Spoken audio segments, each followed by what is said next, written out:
Hello everyone. आज के इस लेक्चर में हम स्टार्ट करने वाले हैं नया topic that is steady state performance of transmission line. तो ये भी आपका भाई टॉपिक इम्पोर्टेंट है, यहाँ से क्वेश्चन रहता है। ठीक है, तो सबसे पहले हम देखते हैं अभी इसकी स्टडी हम क्यों करते हैं। ठीक है, परफॉर्मेंस ऑफ ट्रांसमिशन लाइन का क्या मीनिंग है। ठीक है, आपको ये क्लियर है कि पावर सिस्टम है ये, इसके अंदर हम ट्रांसमिशन लाइन की स्टडी देखेंगे, जनरेटिंग स्टेशन से लेके डिस्ट्रीब्यूशन तक आपके साथ जो चीज़ कनेक्ट करती है that is your transmission line. तो इसके थ्रू आपकी वही पावर ट्रांसफर होती है। इसके ऊपर डिफरेंट टाइप ऑफ कंपोनेंट लगे होंगे। ठीक है, इस कंपोनेंट की जो जितने भी कंपोनेंट लगे हुए हैं क्या वो प्रॉपरली वर्क कर रहे हैं। ठीक है, उस चीज़ को देखने के लिए हम क्या यूज़ करते हैं भाई, परफॉर्मेंस ऑफ ट्रांसमिशन लाइन। ठीक है, तो सबसे पहले हम इसके अंदर क्या देखते हैं, एफिशिएंसी देखते हैं। ठीक है, तो सबसे पहले देखेंगे राजीव एफिशिएंसी। ठीक है, किसी भी चीज़ की हम एफिशिएंसी कैसे निकालते हैं, output divide by input, simple सी बात है। ठीक है, और इसको डिनोट करते हैं ईटा के साथ। आउटपुट क्या है इस केस में, रिसीविंग एंड पावर है, और इनपुट क्या भाई, सेंडिंग एंड पावर है। इनटू क्या कर देंगे, 100 कर देंगे। जहां हम ऐसे भी लिख सकते हैं, जो आपके पास पी आर होगी that is your receiving end power which is equal to, हाँ जी, सेंडिंग एंड पावर क्या होगी, रिसीविंग एंड प्लस इसके अंदर लॉसेस ऐड कर दो। ठीक है, इनटू क्या कर देंगे 100, क्योंकि सेंडिंग एंड में क्या होगा, जितनी रिसीविंग पहुंच रही है प्लस जितनी रास्ते में आपकी कंज्यूम हो रही है। ठीक है, तो इन ट्रांसमिशन लाइन जो आपके लॉसेज होते हैं, कॉस्ट कौन कौन से लॉसेज होते हैं वो देख लेते हैं। In transmission line there are following losses. एक तो होते हैं आपके पास आई स्क्वायर आर। ठीक है, ये जो लॉसेज है राजे वो किसके ऊपर डिपेंड करेंगे, लोड के ऊपर डिपेंड करेंगे। ठीक है, लोड जैसे वेरी करेगा मेरा करंट वेरी करेगा, मींस मेरे आई स्क्वायर आर लॉसेज वेरी करेंगे। ठीक है, लिखिए these losses are variable with load। ठीक है, दूसरा आपके पास कोरोना लॉस। ठीक है, कोरोना लॉस होगा। ठीक है, these losses are variable with atmospheric condition. ठीक है, ये चीज आप ऑलरेडी जानते हो। नेक्स्ट जो आपके पास थर्ड होते हैं V square into G, where G is conductance. ठीक है, this is due to the presence of, हाँ जी, इंसुलेटर की वजह से होता है क्योंकि लीकेज करंट उसके अंदर फ्लो करता है ना। This is due to leakage current, किसमें, in insulator, in the insulator. ठीक है, इन द इंसुलेटर, करेक्ट हो इतनी बात। तो ये मेरे पास भाई होती है एफिशिएंसी। अगर ऑल डे एफिशिएंसी निकालने को आ जाए, ऑल डे एफिशिएंसी राजी वैसे आया नहीं अभी तक। ठीक है, इंपॉर्टेंट नहीं है लेकिन मैं फिर भी बता देता हूं। Energy consumed by load in kilowatt hour in 24 hour divide by energy generated in 24 hour. ठीक है, एनर्जी जनरेटेड इन KW। ठीक है, इनटू क्या कर देंगे राजे 100। ठीक है, आगे फिर आपकी टर्म यूज करते हैं हम रेगुलेशन। ठीक है, नेक्स्ट हम स्टडी कर रहे हैं रेगुलेशन। तो रेगुलेशन राजे आपकी दो टाइप की होती है, एक होती है स्टैटिक, एक होती है स्टैटिक रेगुलेशन, एक होती है आपकी डायनामिक। ठीक है, डायनामिक रेगुलेशन। ठीक है, जो आपके पास स्टैटिक रेगुलेशन होती है ये उन अपरेंट्स के लिए यूजफुल होती है। यहाँ पे हम क्या करते हैं भाई, यहाँ पे मेरे पास आउटपुट क्या होती है, इलेक्ट्रिकल एनर्जी होती है। ठीक है, देखिए अपरेटस गिव्स इलेक्ट्रिकल, हाँ जी, electrical energy as output.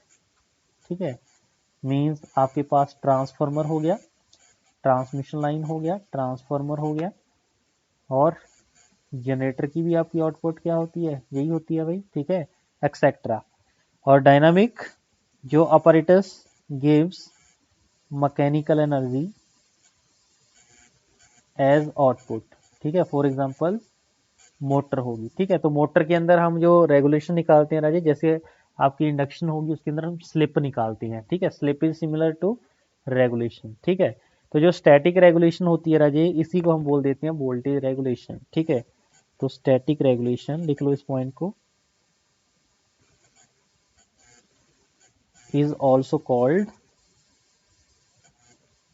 Voltage regulation. जितनी वोल्टेज रेगुलेशन कम होगी उतना सिस्टम मेरा बढ़िया होगा, मीन उसके अंदर लॉसेस कम होंगे, ठीक है। तो आप ट्रांसफार्मर के केस में आपको बढ़िया वे में बताया हुआ है what is the meaning of voltage regulation, तो वहां से आपने देख लेना है, ठीक है।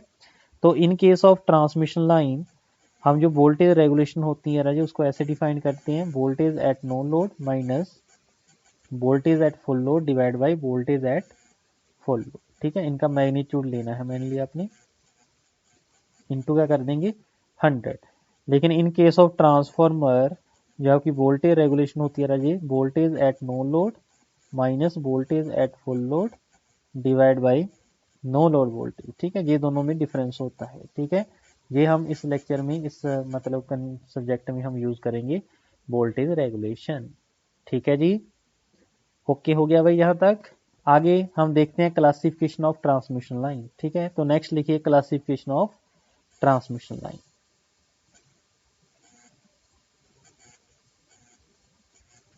ट्रांसमिशन लाइन, ठीक है। तो ट्रांसमिशन लाइन बेसिकली आपकी तीन टाइप की होती है भाई। तो सबसे पहले देखते हैं शॉर्ट ट्रांसमिशन लाइन, ठीक है।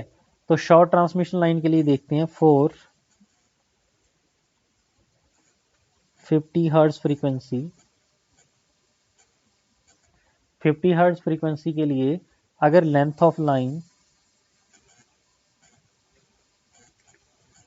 इज लेस देन 80 किलोमीटर, ठीक है, तो मेरी जो होगी वो शॉर्ट ट्रांसमिशन लाइन होगी, ठीक है। या फिर हम ऐसे बोल सकते हैं फॉर एनी फ्रीक्वेंसी, ठीक है। फॉर एनी फ्रीक्वेंसी, किसी भी फ्रीक्वेंसी के लिए अगर मैं डिफाइन करूं, अगर एल और एफ की प्रोडक्ट आपकी लेस देन 4000 आ रही है, ठीक है। बेसिकली आपकी 80 और 50 को मल्टीप्लाई किया हुआ है, लेकिन यहाँ पे फ्रीक्वेंसी कोई भी हो सकती है।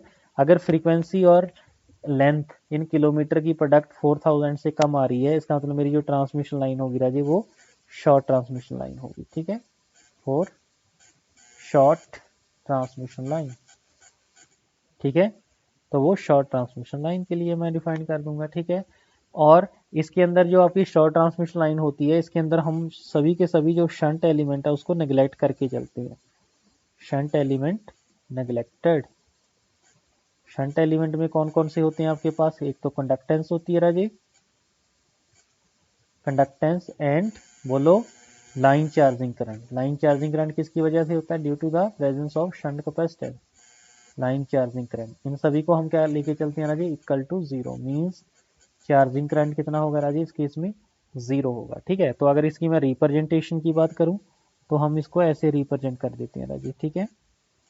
ये आर है, ये एल है, ये सेंडिंग एंड साइड है, ये सेंडिंग एंड करंट है, ये रिसीविंग एंड करंट है, ये रिसीविंग एंड वोल्टेज है, ठीक है। तो ये मेरे पास हो जाएगी राजे शॉर्ट ट्रांसमिशन लाइन, ठीक है। नंबर 2 पे आ जाती है आपके पास medium transmission line, medium transmission line, ठीक है। तो मीडियम ट्रांसमिशन लाइन को भी डिफाइन कर देते हैं भाई, for 50 hertz the line having length more than 80 kilometre but less than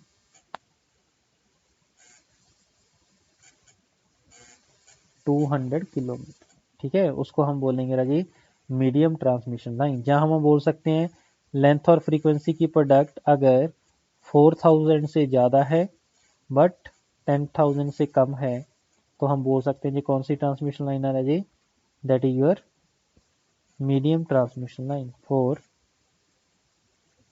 medium transmission line, ठीक है। इसके अंदर हमारा जो शंट एलिमेंट होता है उसको हम, शंट एलिमेंट कौन सा, शंट एलिमेंट कंडक्टेंस,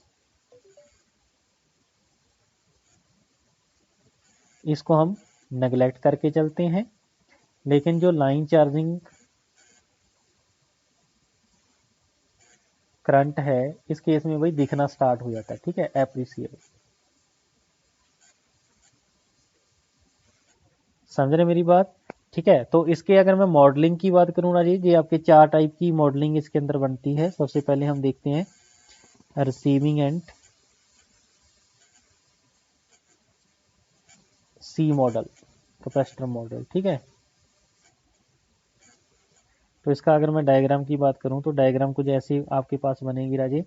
तो मेरे पास जो कैपेसिटर मुझे दिखाना है वो रिसीविंग एंड साइड दिखाना है। ठीक है, मींस रेजिस्टेंस होगा, इंडक्टेंस होगा, और जो कैपेसिटर आपने किस साइड दिखा दिया राजे, रिसीविंग एंड साइड। ठीक है, ये मेरे पास सेंडिंग एंड है, सेंडिंग एंड करंट हो जाएगा आर एल, ये आई ऑफ आर, यहाँ पे वोल्टेज वी ऑफ आर, ये कैपेसिटर सी होगा। करेक्ट हो इतनी बात? और ये करंट मेरे पास क्या होगा, आई सी होगा। ठीक है जी, ये हो गया रिसीविंग एंड साइड। ठीक है, मान लीजिए इसकी लेंथ कितनी है, एल है। बोलो हो जाएगा? बिल्कुल हो जाएगा सर। नंबर 2 आपके पास आ जाता है सेंडिंग एंड कैपेसिटर मॉडल। आपने तो टी और पाई ही पढ़ा होगा, लेकिन ये भी आपके पास वही होते हैं, इनको नोट कर लेना। ठीक है, तो sending end means sending end side आपका कैपेसिटर लगा होगा, आगे रेजिस्टेंस और इंडक्टेंस वैसे का वैसा होगा। ये रिसीविंग साइड है, ये एल है, ये आर है, ये सी है, ये क्या है, सेंडिंग एंड। यहाँ पे करंट कौन सा होगा, आई ऑफ एस, ये करंट है आई ऑफ सी। ठीक है, तो ये हो जाएगा आपका पास सेंडिंग एंड। ठीक है, थर्ड आपके पास होता है नॉमिनल पाई, नॉमिनल पाई, सॉरी नॉमिनल टी नेटवर्क। ठीक है, या मॉडल। तो नॉमिनल टी के अंदर क्या होता है, हम इसको इक्विलिब्रियम मींस आपके पास इसको ऐसे डिवाइड कर देते हैं इक्वल पार्ट में, सो दैट मेरे पास एक्यूरेसी मॉडलिंग की बढ़ जाए। ठीक है, फॉर एग्जांपल मैं क्या कर रहा हूँ, जो आपके पास सीरीज इंपीडेंस जेड था उसको 2 पार्ट में मैंने डिवाइड कर दिया, राइट।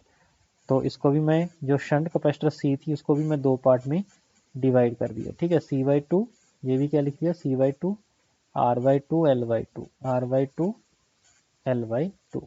ठीक है, यहाँ पे है सेंडिंग एंड वोल्टेज, यहाँ पे है सेंडिंग एंड करंट, ये है V ऑफ R, सॉरी ये है I ऑफ R। ठीक है, अगर मैं यहाँ पे ध्यान से देखूँ, इस वाले फर्स्ट पार्ट को देखूँ और ये सेकंड पार्ट को देखूँ, तो ये मेरे पास क्या होगा, सेंडिंग एंड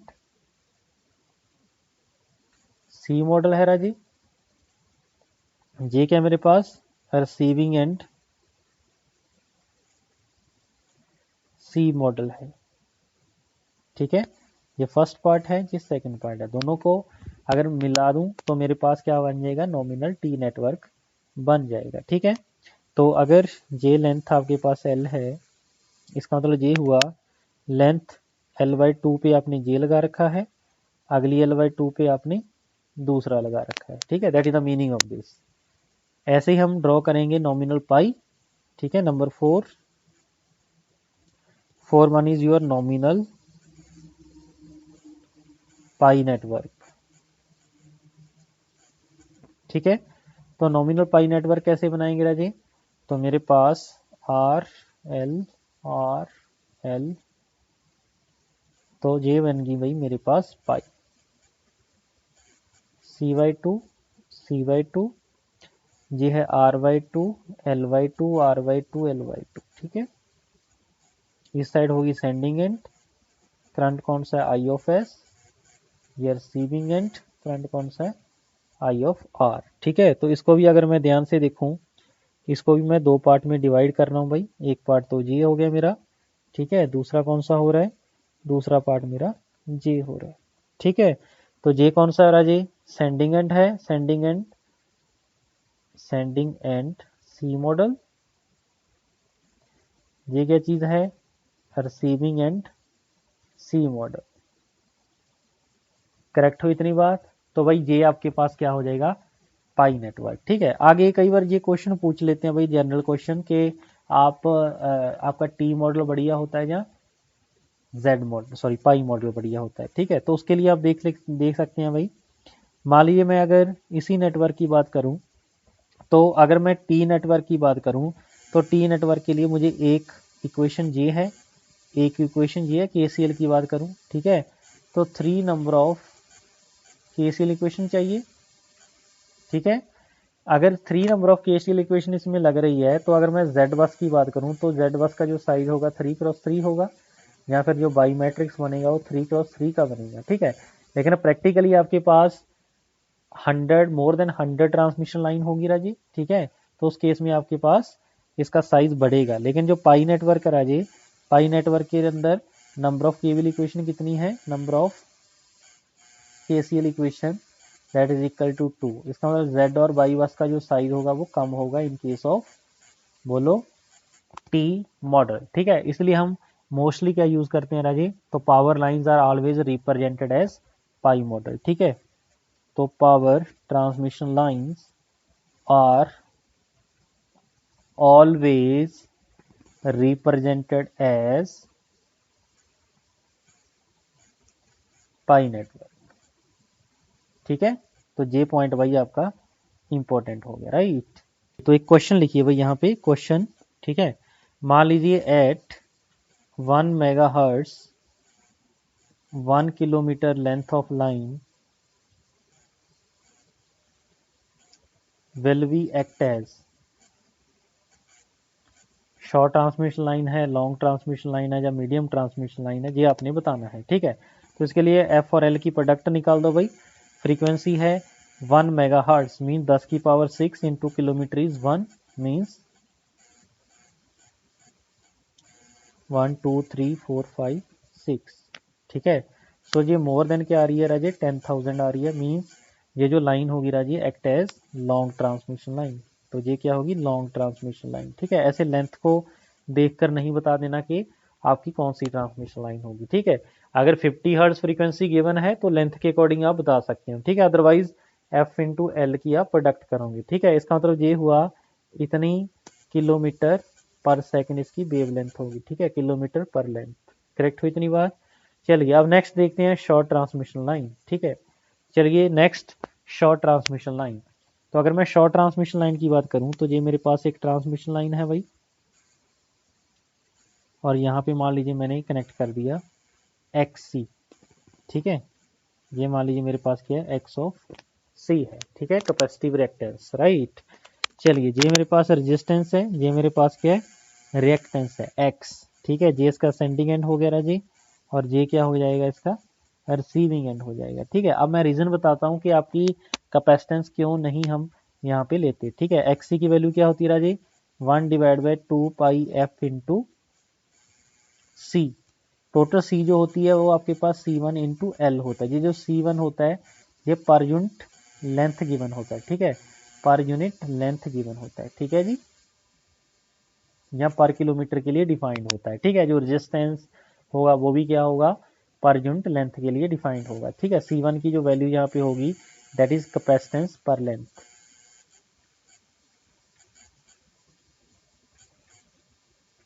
पर लेंथ, ठीक है। तो टोटल सी कितनी हो जाएगी, C1 इंटू एल हो जाएगी भाई, बोलो, बिल्कुल हो जाएगी, ठीक है। तो इस केस में आपके जो पास जो एल की वैल्यू है वो स्मॉल है भाई, as comparison to other line very very small है। इसका मतलब एक्स सी क्या होगा राजी, वेरी वेरी लार्ज हो जाएगा, ठीक है। एक्स सी वेरी वेरी लार्ज कितना हो सकता है, मैक्सिमम ओपन सर्किट, ठीक है। इसलिए हम ये क्या कर सकते हैं भाई राजी, इस ब्रांच को नेग्लेक्टेड कर देंगे, ठीक है। This is neglected in case of short transmission line, ठीक है। तो अगर मैं सर्किट की बात करूँ राजी, तो हमारा जो सर्किट बनेगा this is nothing but this one, R L, इसी को हमको आप बोल सकते हैं राजी जेड बोल सकते हैं, ठीक है। That is your V S and this is your I of S, this is your V of R, that is I R, ठीक है। तो इसका हम इसकी जो स्टडी करते हैं हम ट्रांसमिशन लाइन पैरामीटर के साथ ही करते हैं, और ट्रांसमिशन लाइन पैरामीटर आप ऑलरेडी जानते हो भाई।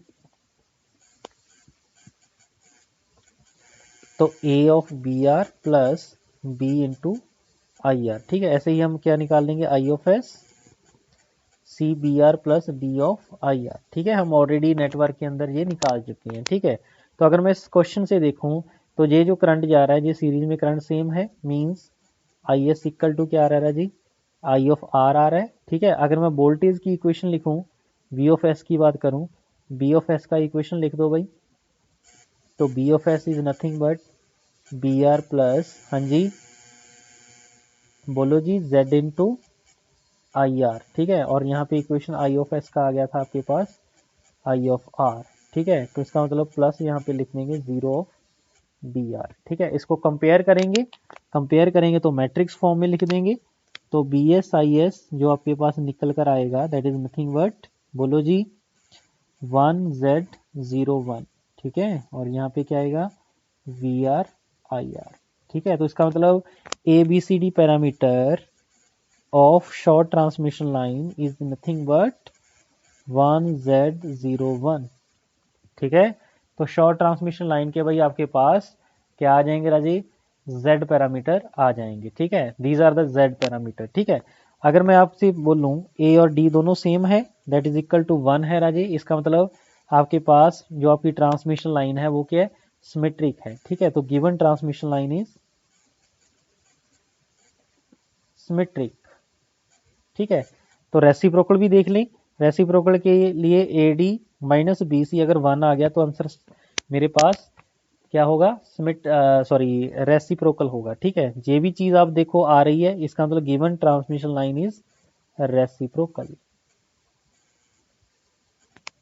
ठीक है जी, बोलो हो जाएगा कि नहीं हो जाएगा, बिल्कुल हो जाएगा। ठीक है, इसका मतलब जो आपकी गिवन ट्रांसमिशन लाइन है राजी वो आपकी सिमेट्रिक भी है एंड रेसिप्रोकल भी है। ठीक है, रेसिप्रोकल का मतलब क्या है, एक साइड इनपुट लगा दो, दूसरी साइड अगर आउटपुट ले लूं उसकी रेशो अगर इससे उल्टा कर दूं तो दोनों की जो रेशो होगी वो सेम आएगी। That is the meaning of this. ठीक है, तो ट्रांसमिशन लाइन आपकी सिमेट्रिक भी है। ठीक है, अगर मैं वोल्टेज रेगुलेशन की बात करूं तो वोल्टेज रेगुलेशन के लिए हम क्या निकालेंगे राजी, फॉर वोल्टेज रेगुलेशन वो क्या आ जाएगी, no load voltage minus full load voltage divide by V no load.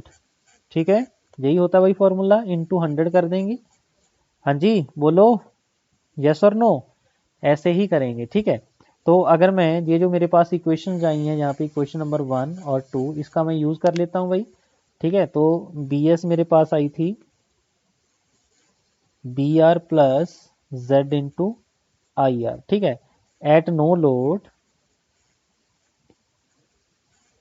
I R मेरे पास क्या हो जाएगा राजी, 0, तो बी एस क्या हो जाएगा, नो लोड हो जाएगा। ठीक है, at no load which is equal to V R. ठीक है, नो लोड वोल्टेज कौन सी आ गई राजे, वी ऑफ आर आ गई।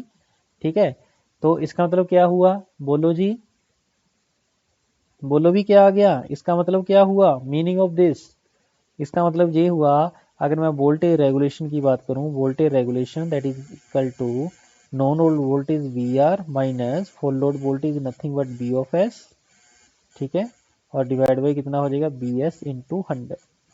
ये वोल्टेज रेगुलेशन राजी आपका आ जाएगा इन case of short transmission line.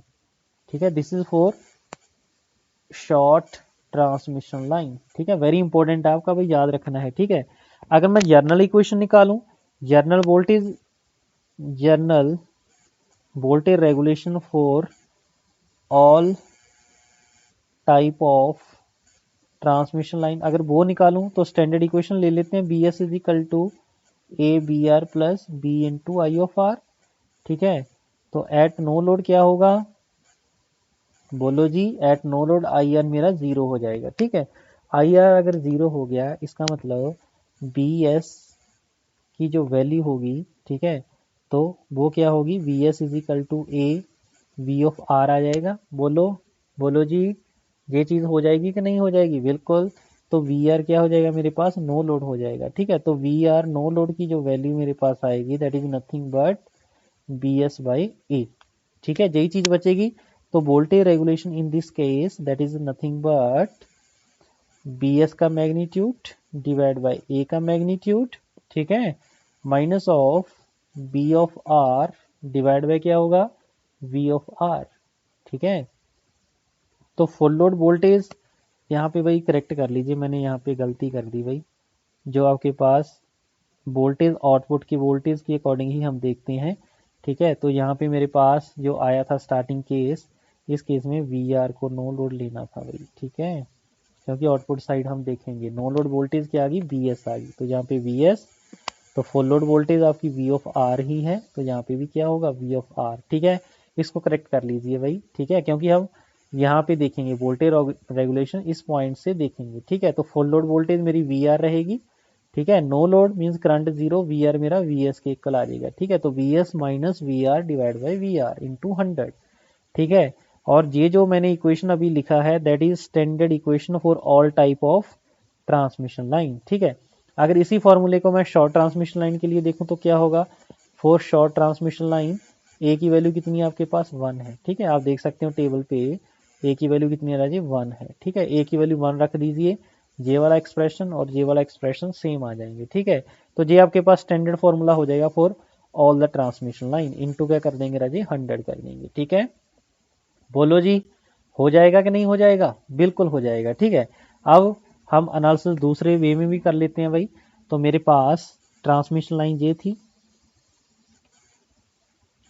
ये आर था, एल था, ये बी एस था, ये आई ऑफ एस था, ये क्या था वी ऑफ आर था। ठीक है, तो अगर मैं यहाँ पे एक प्रश्न निकालूं आपके वोल्टेज वी आर का, तो वी आर वोल्टेज क्या होगी या वी एस वोल्टेज क्या होगी। ठीक है, V S voltage nothing but V R plus Z into I S था। इसको मैं दो पार्ट में रिमूव कर देता हूँ भाई। ठीक है, और ये करंट है मेरा आई आर, जैसे बोल सकते हैं I R into R plus J I R into X. ठीक है, ऐसे ही बोल सकते हैं भाई, बोलो बिल्कुल बोल सकते हैं। ठीक है, तो अगर मैं यहाँ पे इसका रेफरेंस ले लूँ वोल्टेज वी आर को, देखो वी आर वोल्टेज मैंने एज ए रेफरेंस लिया। अब इसके अंदर क्या ऐड करना है राजे, इसके अंदर ऐड करना है हमने आई आर इंटू आर, लेकिन उससे पहले मुझे आई आर दिखाना पड़ेगा कहाँ पे है।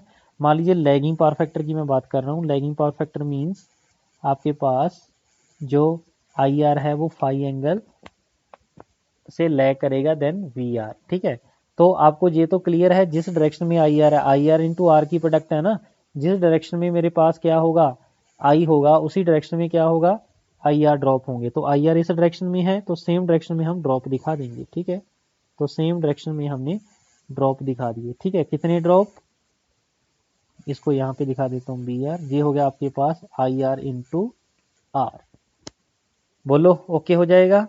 फिर उसके 90 डिग्री पे कौन से ड्रॉप है। ठीक है, ये देखिए 90 डिग्री पे कौन से ड्रॉप आ रहा है, जे वाला टर्म आ गया ना, जो आई आर है उससे 90 डिग्री, ये आई आर आ गया इससे 90 डिग्री, बिल्कुल 90 डिग्री मेरे पास कौन से ड्रॉप हो जाएंगे आई आर इंटू एक्स। ठीक है, फिर नेक्स्ट देखिए आपके पास V R I R X, sorry I R into I R into X, तीनों का सम क्या है मेरे पास वी ऑफ एस है। ठीक है, तो ये क्या बन जाएगा इसका फेजर डायग्राम बन जाएगा। ठीक है, ये मेरे पास हो जाएगा वी ऑफ एस। ठीक है, वी एस और वी आर के बिटवीन जो एंगल होगा जिसको क्या बोलेंगे load angle, that is nothing but delta. Okay हो जाएगा भाई यहाँ तक। और अगर मैं बी एस और आई आर के बिटवीन एंगल की बात करूं, क्योंकि बी एस आई एस और आई आर दोनों सेम है ना, इसको हम बोल देंगे फाई एस। ठीक है, इसको हम बोल देते हैं फाई आर। ठीक है, बोलो जी यहाँ पे हो जाएगा, ये मैंने कर्व ड्रॉ किया है फॉर लैगिंग पावर फैक्टर। ठीक है, फॉर लैगिंग पावर फैक्टर, उस केस के लिए ये पॉइंट आपका वैलिड है। ठीक है, अब इसका एनालिसिस देखें भाई। चलिए इसको मैं थोड़ा सा सिंप्लीफाई कर रहा हूँ भाई, देखिए कैसे। अगर मैं बी आर कंपोनेंट की बात करूँ तो बी आर के दो कंपोनेंट बनेंगे भाई, एक तो ये परपेंडिकुलर वाला कंपोनेंट हो जाएगा। ठीक है, इसको आप कंप्लीट करना हो तो ऐसे बना सकते हैं। ठीक है, खोलिए ऐसे बना सकते हैं, ये जो पॉइंट होगा यहाँ से लेके यहाँ तक। ठीक है, ये मेरे पास कितना है भाई आई आर इंटू आर है। ठीक है, तो ये मेरे पास वी आर का हॉरिजेंटल कंपोनेंट हो गया भाई। हॉरिजेंटल कंपोनेंट को कैसे लिखते हैं कॉस के साथ फाई आर। ठीक है, और जे कंपोनेंट क्या हो जाएगा राजे वर्टिकल कंपोनेंट। ठीक है, जे कंपोनेंट मैं यहाँ पे लिख देता हूँ, ये भी सेम ही होगा राजे V of R into sign phi R. ठीक है, तो वर्टिकल कंपोनेंट को कैसे लिखते हैं साइन फाई आर के साथ। बोलो जी ये चीज़ हो जाएगी। अगर मैं इसको जीरो बोल दूँ, इसको ए बोल दूँ, इसको बी बोल दूँ। ठीक है, अगर मैं ट्रेंगल ओ ए बी की बात करूँ, for triangle zero A B O A B. ठीक है, तो उस ट्रेंगल की अगर मैं बात करूँ तो मेरे पास जो ओ ए का स्क्वायर होगा this is nothing but O B का स्क्वायर प्लस ए बी का स्क्वायर। ठीक है, तो कर दीजिए इसको भी जल्दी से। ओ ए तो आपका वी एस है, उसका स्क्वायर हो जाएगा। ओ बी कितना है V R cos phi R plus I R into R, इसका स्क्वायर प्लस ए बी कितना है भाई I R X plus V R sine phi R, इसका भी क्या कर देंगे राजी, स्क्वायर कर देंगे। ठीक है, तो वी एस का स्क्वायर, इसको सिंप्लीफाई करिए जल्दी से, V R square cos phi R का square, I R square into R square plus I R square into X plus B R square into sine square phi R. ठीक है, इसका और इसका अगर मैं वी आर कॉमन निकालूं, अंदर बचेगा cos square plus sine square, उसकी वैल्यू क्या आ जाएगी राजी, 1 आ जाएगी। ठीक है, तो इसको हम ऐसे लिख सकते हैं, वी आर का स्क्वायर प्लस आई आर का स्क्वायर कॉमन निकालो, R square plus X square. ठीक है, ये चीज़ आपके पास बच जाएगी। ठीक है, अरे भाई इतनी बड़ी गड़बड़ कैसे कर दी। अब ए का स्क्वायर बी का स्क्वायर प्लस 2ab, उसका मैं यहाँ पे लिखता हूँ 2 वी आर आई आर। ठीक है, V R I R into cos phi R. ऐसे ही भाई इस टर्म का भी होगा 2 वी आर आई आर, हाँ जी, into X into sine phi R, into sine phi R. ठीक है, तो अगर मैं यहाँ से 2 V R I R common ले लूँ तो अंदर क्या बचेगा, R cos phi R plus X sine phi R. बोलो यहाँ तक ओके हो जाएगा भाई, बिल्कुल ओके हो जाएगा भाई। तो वी एस का स्क्वायर, अगर मैं वी आर का स्क्वायर कॉमन निकालूं पूरे इसमें से, तो 1 प्लस आई आर का square, R square plus X square, इसको जेड का स्क्वायर लिख लें सिंपल, जेड का square divide by V R का स्क्वायर प्लस, हाँ जी, यहाँ पे क्या बचेगा बोलो, यहाँ पे क्या बचेगा, आपके पास वी आर के साथ एक वी आर कैंसिल हो जाएगा, तो अंदर मेरे पास जो बचेगा 2 आई आर, एक बचेगा वी आर। ठीक है, तो R cos phi R plus X sine phi R. ठीक है, और मुझे एक चीज़ बताइए, जो मेरे पास इम्पीडेंस होता है ट्रांसमिशन लाइन के केस में, इसमें लॉसेस वेरी स्मॉल होते हैं ना, मीन्स रेजिस्टेंस रिएक्टेंस बहुत कम होती है, इस फैक्टर की वैल्यू है वेरी वेरी स्मॉल। ठीक है, लेकिन जो वोल्टेज हम रखते हैं ट्रांसमिशन लाइन की, that is very very large. ठीक है, बोर्ड ऊपर वाली टर्म वेरी वेरी स्मॉल है, नीचे वाली वेरी वेरी हायर है, इसका मतलब ये जो टर्म है, ये अप्रोक्सीमेट टर्म मेरी क्या हो जाएगी राजी, 0 हो जाएगी। ठीक है, इस टर्म को हम निगलेक्ट कर सकते हैं। बोलो जी, बोलो ओके हो जाएगा, हाँ जी, बिल्कुल ओके हो जाएगा। ठीक है, नेक्स्ट स्टेप में हम क्या कर रहे हैं, इसका स्क्वायर रूट कैंसिल कर देते हैं। ठीक है, यहाँ पे आ जाएगा 1/2। ठीक है, तो V S power, sorry V S की जो वैल्यू आएगी that is nothing but V R 1 plus 2 IR divide by V of R, R cos phi R plus X into sine phi R, इसकी पावर कितनी आ रही है, 1/2।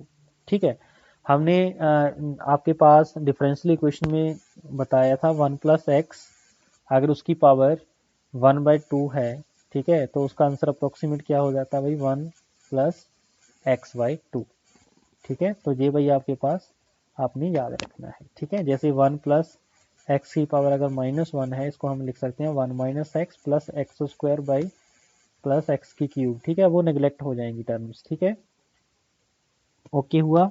चलिए अब मुझे एक चीज़ बताइए, इसका मतलब मैं इसको लिख सकता हूँ V S V R 1 plus 2 IR divide by 2 V of R, R cos phi R plus X sine phi R. ठीक है जी, तो ये चीज़ हो जाएगी, 2 के साथ 2 कैंसिल हो जाएगा। ठीक है, तो वी आर को मल्टीप्लाई कर दो अंदर, तो ये बचेगा V R plus I R into R cos phi R plus X sine phi R. ठीक है, ये चीज़ बच जाएगी भाई। अब मुझे निकालना है वोल्टेज रेगुलेशन। ठीक है, तो वोल्टेज रेगुलेशन क्या होती है भाई, तो ये आपके सेम है सिंक्रोनस मशीन आ जाएगा भाई। ठीक है, ये जो एक्सप्रेशन आपने निकाला है, तो वोल्टेज रेगुलेशन आपके पास है V S minus V R divide by V of R. ठीक है, तो इसी का यूज़ करेंगे, तो वोल्टेज रेगुलेशन निकाल देंगे भाई। तो जो वी ऑफ आर है इधर जाके माइनस हो जाएगा भाई, तो इधर क्या बच जाएगा, I R into R cos phi R plus I R into X, हाँ जी, sine phi R divide by कितना रहा जी, वोल्टेज वी ऑफ आर। ठीक है, तो ये भी मेरे पास भाई रिजल्ट इंपॉर्टेंट है, ठीक है। तो लास्ट में बस आपने ये चीज़ याद रखनी है जो मैंने अभी ड्राइव कर दिया है, ठीक है। तो क्या ड्राइव करना कोई डिफ़िकल्ट टास्क था? बिल्कुल भी डिफ़िकल्ट टास्क नहीं था, समझ रहे मेरी बात। चलिए यहाँ तक ओके हो गया भाई, कोई दिक्कत कोई कन्फ्यूज़न है तो बताइए, अदरवाइज मैं फिर आगे देखूंगा इसको, ठीक है।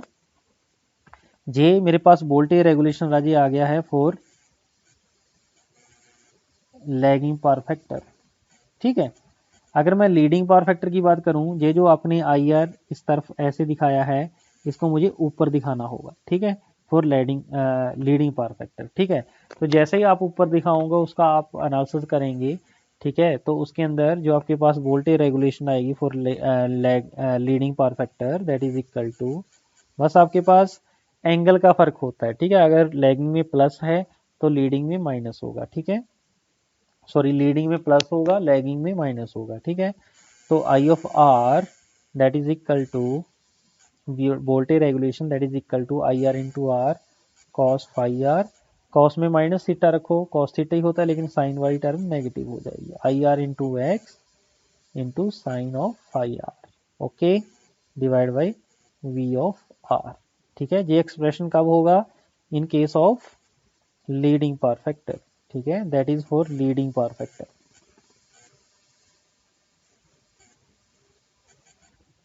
ठीक है। ये लीडिंग आपके पास लीडिंग के केस में आपके पास ये चीज होगी, ठीक है। बोलो जी, ओके हो जाएगा।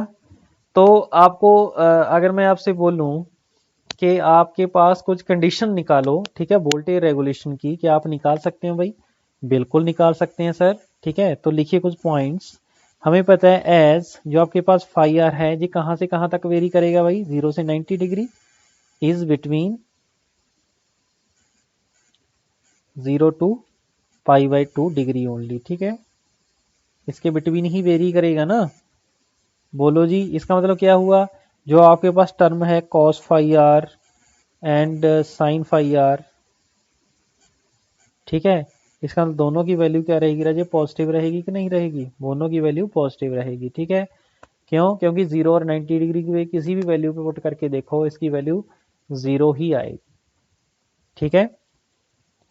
बोलो, हो जाएगा ना। अगर मैं लैगिंग पावर फैक्टर की बात करूं, देखो जे भी पॉजिटिव रहेगा, जे भी पॉजिटिव पॉजिटिव रहेगा।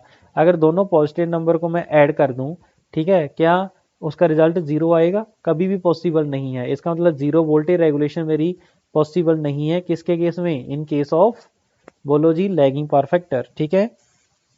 तो 0 voltage regulation is not possible in lagging power factor. लेकिन लीडिंग के केस में तो पॉसिबल है ना भाई, ठीक है। लीडिंग के केस में कैसे पॉसिबल है? क्योंकि एक टर्म नेगेटिव है। अगर दोनों टर्म सेम हो जाए तो आंसर मेरा क्या आ जाएगा? बोलो जी, 0 आ जाएगा, ठीक है। तो वोल्टेज रेगुलेशन 0, इसका मतलब लीडिंग केस में पॉसिबल है, ठीक है। इसका मतलब अगर आई आर तो कॉमन है, कैंसिल हो जाएगा, मीन्स अगर R cos phi R equal to हो जाए आपके एक्स साइन फाई आर के, तो मेरे पास बोल सकता हूँ कि वोल्टेज रेगुलेशन क्या आ जाएगी राजी? 0 आ जाएगी, ठीक है। बोलो जी, आ जाएगी कि नहीं आ जाएगी? बिल्कुल आ जाएगी। टेन फाई आर की वैल्यू क्या हो जाएगी जारी? आर बाई एक्स, ठीक है। तो अगर मैं फाई आर की वैल्यू निकालनी चाहूँ, क्या कितना एंगल होगा वो, तो उसकी वैल्यू हो जाएगी आर डिवाइड बाई एक्स, ठीक है। That is the condition for voltage regulation to be, this is the condition for voltage regulation becomes 0, ठीक है। तो नोट करके पॉइंट लिखना भाई, voltage regulation is 0 in case of leading power factor, ठीक है। तो लीडिंग पावर फैक्टर पे आपकी वोल्टेज रेगुलेशन क्या आ जाएगी राजी? 0 आ जाएगी, ठीक है। वो एंगल कितना होगा, वो एंगल भी आपने निकाल दिया है, ठीक है। जनरली आपके पास क्या होता है? जनरली जो आर की वैल्यू होती है ट्रांसमिशन लाइन के लिए, वो क्या होता है? वेरी लो होती है, इज वेरी लो, ठीक है जी। मीन्स आपके पास जो आर होता है that is approximate equal to 0 होता है। इसका मतलब जो tan फाई आर होगा राजी आपका, वो भी क्या हो जाएगा, अप्रोक्सीमेट 0 हो जाएगा, क्योंकि आपके पास आर की वैल्यू 0 होगी। ठीक है, आर की वैल्यू 0 है because tan phi R R बटा एक्स है ना, तो आर 0 है मीन 0 हो जाएगा। इसका मतलब ये हुआ फाई आर की वैल्यू यहाँ पे कितनी आ जाएगी, अप्रोक्सीमेट इक्वल टू 0। अगर जे इक्वल टू 0 है, अगर मैं पावर फैक्टर की बात करूँ तो पावर फैक्टर क्या होगा राजी आपका, अप्रोक्सीमेट इक्वल टू 1। ठीक है, इसका मतलब वोल्टेज रेगुलेशन आपकी पॉसिबल है, ऑलमोस्ट 0 आ रही है एट यूनिटी पावर फैक्टर। ठीक है, this point is very important. ठीक है, voltage regulation is 0 eight almost unity power factor. ठीक है, सो ये भी आपके पास एक एक बढ़िया बात है, एक रीज़न है कि हम आपका पावर फैक्टर क्यों इंप्रूव करते हैं। ठीक है, सो दैट मेरे लॉसेस क्या हो जाएं, कम हो जाएं। ठीक है, सो दिस इज, ये पॉइंट भी आप यहाँ पे नोट कर लो भी। सो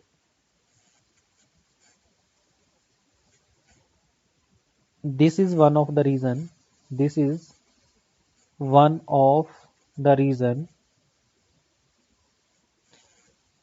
why we want to improve the power factor। ठीक है, तो ये भी एक कंडीशन है भाई, हम पावर फैक्टर क्या करते हैं भाई, बोलो, इम्प्रूव करते हैं। ठीक है, बोलो जी, हो जाएगा, बिल्कुल हो जाएगा। अगर मैं इसके ऊपर एक क्वेश्चन पूछूं, सिंपल सी एक बात बोलूं कि ए voltage regulation of 0.002 per unit है इज ऑब्टेन्ड एट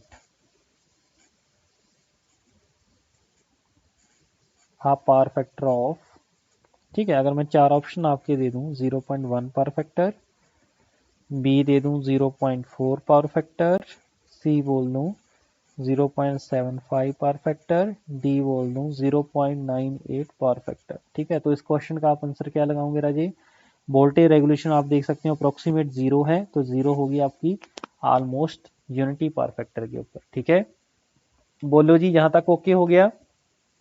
हाँ जी, बिल्कुल ओके हो गया सर, कि आपके पास वोल्टेज रेगुलेशन पॉसिबल है 0 eight almost unity power factor. ठीक है, वोल्टेज रेगुलेशन किस पे आपके पास 0 होती है, फॉर लीडिंग पावर फैक्टर। कितना एंगल होगा जिस एंगल पे वो 0 होती है, tan inverse r by X. ठीक है, ये सभी पॉइंट आपके भाई इंपॉर्टेंट है। ठीक है, इसका मतलब वोल्टेज रेगुलेशन मैक्सिमम और मिनिमम किस पॉइंट पे होगी, बोलो, एट लैगिंग पावर फैक्टर। ठीक है, बोलो जी, ओके है कि नहीं है, बिल्कुल ओके है सर। ठीक है, तो इसका मतलब क्या हुआ, इसका मतलब ये हुआ, अब हम मैक्सिमम वोल्टेज रेगुलेशन देख लेते हैं। ठीक है, तो नेक्स्ट देखिए, मैक्सिमम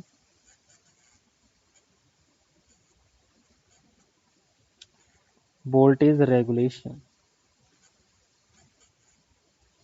तो मैक्सिमम तो कन्फर्म है भाई, किसके केस में पॉसिबल है, फॉर लैगिंग पावर फैक्टर। ठीक है, तो अगर मैं लीडिंग की बात करूं, आपके पास पॉजिटिव भी आ सकती है राजे, अगर जे वाला फैक्टर आपका ज़्यादा हो जाए आर वाले फैक्टर से, तो जो नेगेटिव भी हो सकती है। ठीक है, तो वोल्टेज रेगुलेशन इज 0 और नेगेटिव। ठीक है, जे भी लिख लो, 0 और negative in case of leading power factor. ठीक है, लीडिंग पावर फैक्टर केस में 0 और नेगेटिव हो सकती है। ठीक है, अब मैक्सिमम किस केस में हो सकती है राजे, फॉर लैगिंग पावर फैक्टर। ठीक है, तो वोल्टेज रेगुलेशन क्या आया था आपके पास, that is equal to I R को अगर मैं बाहर निकाल लूँ तो क्या बचेगा, R cos phi R plus X sine phi R divide by क्या था, बी ऑफ आर। ठीक है, तो फॉर मैक्सिमम वोल्टेज रेगुलेशन क्या करना होगा, आपको डेरिवेटिव करना होगा मैक्सिमम वोल्टेज रेगुलेशन। ठीक है, तो जो वोल्टेज रेगुलेशन है उसको हम विद रिस्पेक्ट टू क्या करेंगे, फाई आर कर देंगे, क्योंकि मेरा फाई आर क्या वेरिएबल है। ठीक है, और इक्वल टू क्या कर देंगे, 0 कर देंगे। ठीक है जी, आई आर और वी आर तो कांस्टेंट है, इसको तो क्वेश्चन के अंदर लेने का कोई पर्पज नहीं है, क्योंकि दूसरी साइड जाके 0 ही हो जाएगा। ठीक है, तो देखिए क्या होगा, हाँ जी, कॉस का क्या हो जाएगा, माइनस साइन प्लस साइन का डेरिवेटिव कॉस फाई आर। ठीक है, बराबर 0 कर देंगे, तो ये सारा फैक्टर उधर जाके 0 हो जाएगा, means R sin phi R which is equal to X cos phi R. ठीक है, तो टेन फाई आर की वैल्यू क्या आ जाएगी राजे, इस केस में एक्स बाई आर आ जाएगी। ठीक है, तो अगर मैं फाई आर की बात करूं तो ये कंडीशन लिख लो भाई, that is the condition for maximum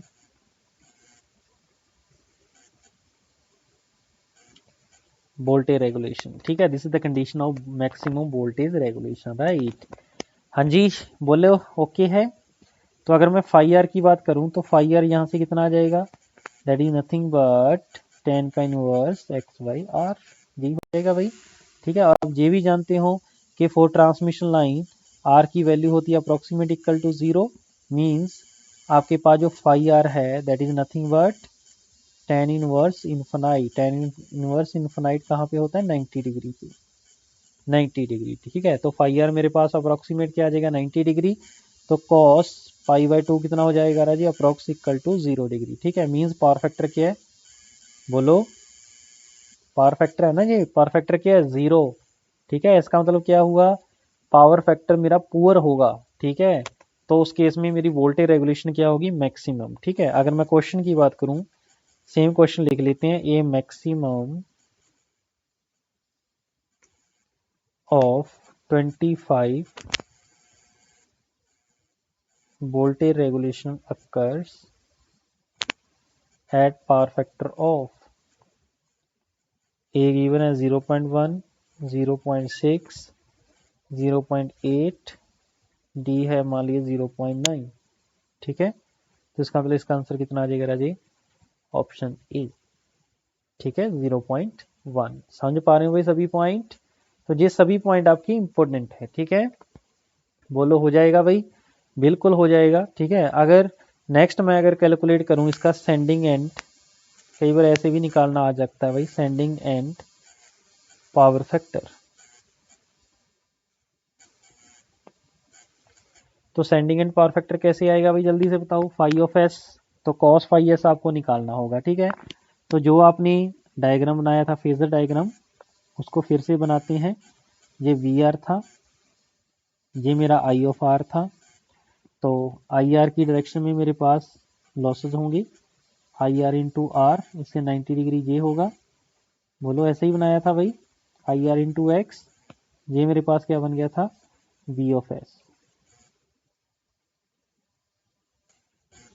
ये बन गए थे वी ऑफ एस। ठीक है, तो पावर फैक्टर मेरे पास, input power factor means phi S. ठीक है, कॉस फाई एस, और सिंपल लोड का power factor means cos phi R. ठीक है, तो ये चीजें भाई आपको इन चीजों का आइडिया होना चाहिए। ठीक है, और आपको ये भी क्लियर था, आपने ये चीज निकाली थी ना भाई। ठीक है, ये पूरी की पूरी चीज आपने निकाल ली थी, मींस ये वाला पैरामीटर तो निकाल लिया था ना आपने। ठीक है, तो इसका वैल्यू अगर मैं आपसे बोलूं, या फिर आप ऐसा करिए, बी एस की टर्म में अगर इसकी वैल्यू मैं पूछूं, तो व्हाट इज दिस, ये बेस है, बी एस का जो बेस है ना, ये वाला बेस बनेगा बी एस का, तो ये हो जाएगा B S into cos of, हाँ जी, एंगल कितना है, फाई एस, ये फाई एस बन रहा है। ठीक है, ये फाई एस बन रहा है। ठीक है, बोलो जी हो जाएगा, बिल्कुल हो जाएगा सर। ये पैरामीटर आप निकाल रखे हैं already in term of V of R, ये क्या था, V R into sign phi R, ऐसे ही था भाई, बिल्कुल सर ऐसा ही था। इसका मतलब ये हुआ, अगर मैं बी एस की बात करूं, ये जो B S cos phi S है, इसकी जो वैल्यू होगी राजे, वो क्या होगी। ठीक है, ये टर्म भी आपने निकाल रखी थी भाई, ये टर्म की वैल्यू कितनी आई थी, बोलो जल्दी से।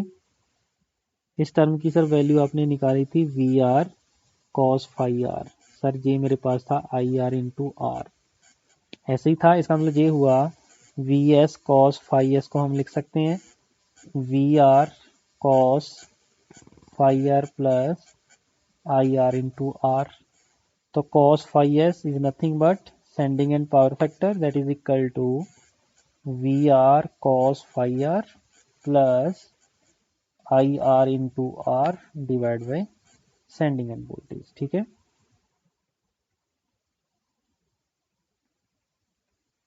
ओके हुआ भाई, तो ये मेरे पास आ जाएगा सेंडिंग एंड पावर फैक्टर। ठीक है, आप कुछ पॉइंट नोट करके लिखिए जो आपके ट्रांसमिशन लाइन के एनालिसिस के लिए इंपॉर्टेंट है। ठीक है, जब भी आपने रिसीविंग एंड वोल्टेज गिवन है और एबीसीडी पैरामीटर आपको गिवन है, तो उस केस में आप बी एस निकाल सकते हो भी ऐसे, A V R plus B into I of R, ठीक है, ऐसे निकाल सकते हो। लेकिन आपने एक चीज़ का ध्यान रखना है, ये जो वी आर है ये आपकी पर फेज होगी, ठीक है, ये क्या होगी, पर फेज, ठीक है। और ये आई आर भी आपके पास क्या होगा, पर फेज करंट होगा, ठीक है। इस चीज़ का आपने ध्यान रखना है, ठीक है। तो एक पॉइंट तो जे इंपॉर्टेंट है, दूसरा पॉइंट आपका जे इंपॉर्टेंट है। इन क्वेश्चन जो वोल्टेज आपके पास गिवन होगी, इन क्वेश्चन वोल्टेज गिवन बोला होगा ना 220 केवी ट्रांसमिशन लाइन है, ठीक है, वो ऑलवेज वी आर गिवन होगी, रिसीविंग एंड वोल्टेज, ठीक है। कौन सी वोल्टेज गिवन होगी राजे, रिसीविंग एंड वोल्टेज, समझ रहे मेरी बात। तो यहाँ पे आपके पास शॉर्ट ट्रांसमिशन लाइन के जो जितने भी क्वेश्चन है वो आपके भाई कंप्लीट हो रही है, ठीक है। तो इसको भाई अच्छे से रीड करना, ये वोल्टेज रेगुलेशन का फॉर्मूला भी अच्छे से आपने देख लेना है, ठीक है। जीरो और negative voltage regulation leading power factor पे आएगी और मैक्सिमम कहाँ पे आएगी, एट लीडिंग पावर फैक्टर, ठीक है। वोल्टेज रेगुलेशन का फॉर्मूला याद रखना, ठीक है। तो इसके एबीसीडी पैरामीटर याद रखना कितने आए थे, ठीक है जी। तो इस लेक्चर में बस इतना ही था, मिलते हैं फिर नेक्स्ट लेक्चर में, थैंक यू।